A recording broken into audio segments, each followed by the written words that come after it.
days to go, Kia. We're going to be like, Kia, we're here. That's what we're doing. We're taking over our capital city in 7 days. The entire world is going to watch. We are going to bring down Keir Starmer and his tyrant government. That's what we're going to do. We're going to show that The Empire Strikes Back. How 900,000 Britons just delivered Starmer his biggest political nightmare. Right. Before we dive into what might just be the most explosive political crisis of Starmer's tenure, do me a favor and hit that subscribe button. Trust me, you'll want to be first in line for the political carnage that's about to unfold in Westminster. Picture this. It's a crisp September morning. Keir Starmer's nursing his morning tea, probably rehearsing his latest speech about national renewal, when his phone buzzes with news that would make even the most seasoned politician's stomach drop. Nearly 900,000 British citizens have just signed a petition demanding his immediate removal from office. Not in 5 years, not after the next electoral cycle. Now. This isn't just political dissent. This is a democratic revolt of unprecedented proportions. But here's where it gets absolutely delicious. The very man who swept into Downing Street promising to be the antithesis of Tory chaos, the steady hand on the tiller, the grown-up in the room, now find himself at the center of the political maelstrom that makes Boris Johnson's final days look like a gentle summer breeze. The irony is so thick you could cut it with a ceremonial sword. Let's be brutally honest about what's happening here. When nearly 1 million people take time out of their increasingly difficult lives to formally demand your resignation, you haven't just lost a room, you've lost the entire bloody country. This isn't some fringe movement orchestrated by diehard Tories in their country states. This is ordinary Britons, the very working people Starmer claims to champion, essentially saying, "Thanks, but no thanks, Prime Minister." The petition itself reads with the kind of stark simplicity that cuts through political waffle like a hot knife through butter. We want an immediate general election to be held. We think the majority need and want change. Notice that word, change. The same rallying cry that propelled Labour to victory just months ago is now being weaponized against them. Political karma, it seems, has a wickedly sharp sense of humor. Now, Starmer's response to this democratic uprising tells us everything we need to know about how rattled Number 10 really is.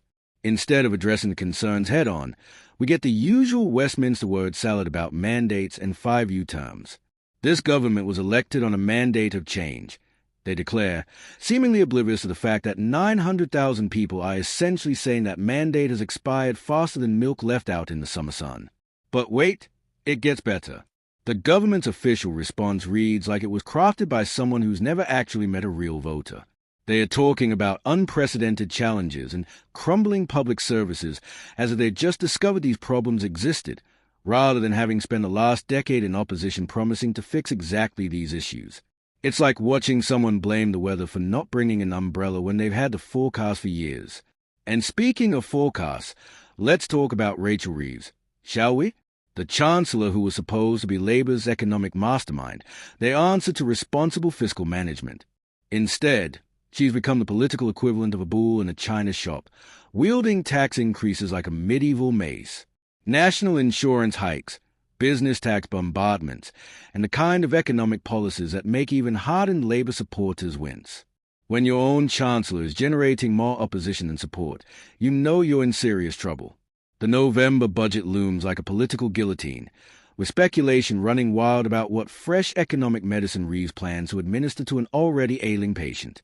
The markets are nervous, businesses are circling the wagons, and ordinary families are wondering if they'll have anything left after the Chancellor's finished with them. This isn't economic policy, it's political masochism.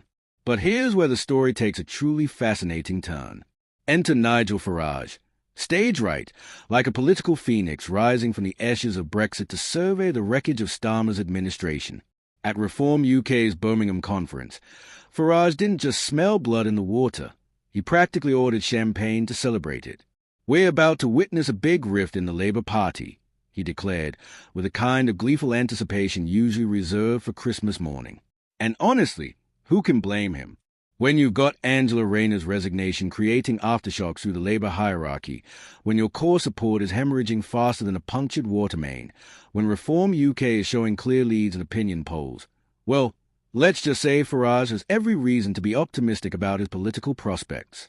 The truly delicious irony here is that Starmer, the man who spent years criticizing Tory incompetence, is now presiding over the kind of political crisis that makes Liz Truss's tenure look positively stable. Remember when 45 days seemed like an impossibly short time to destroy a political career?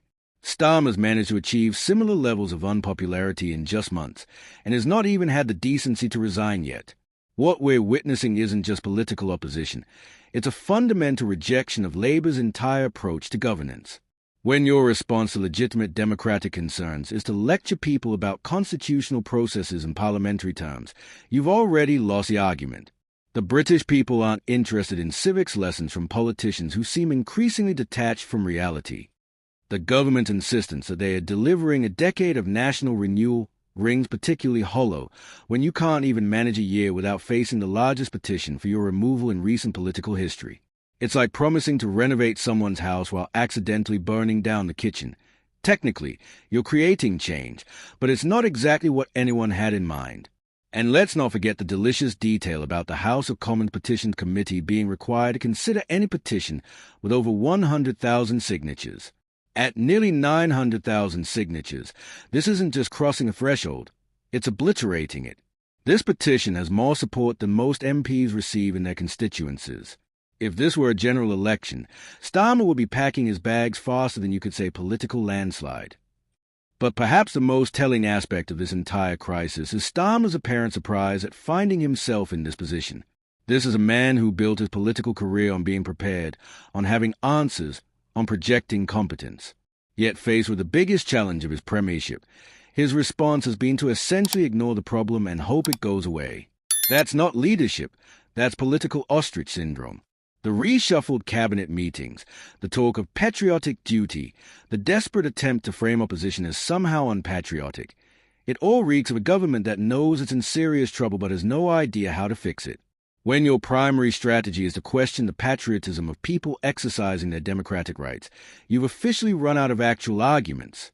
What makes the situation particularly delicious for political observers is how perfectly it encapsulates everything wrong with modern British politics. Here's a prime minister who campaigned on being different, on bringing stability and competence to government, yet within months is presiding over the kind of crisis that would make his predecessors blush. The speed of this political collapse is genuinely breathtaking, and Reform UK's positioning couldn't be more perfect. While Labour tears itself apart over tax policies and cabinet reshuffles, Farage is sitting back, watching the show, and preparing for what increasingly looks like his moment. The 2027 election is preparing for might come sooner than anyone expected, especially if this petition momentum continues to build. The really fascinating question now is whether Starmer has any viable path back from this political abyss. At nearly 900,000 signatures and climbing, this petition represents more than just dissatisfaction. It's a wholesale rejection of his government's approach. These aren't just disgruntled Tories or Reform voters. These are people who gave Labour a chance and have decided, definitively, that chance has been squandered. Make sure you subscribe, because if you think this political drama is intense now, just wait until we see how Starmer responds to this crisis. Will he double down on his current approach? Will he attempt some kind of political pivot? Or will we witness the kind of spectacular political implosion that becomes the stuff of Westminster legend?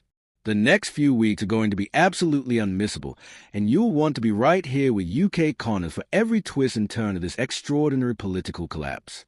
The Empire, it seems, is striking back, and Starmer's about to discover just how unforgiving British politics can be when the people have spoken this loudly and this clearly. Subscribe now, because the story is far from over, and the best is yet to come.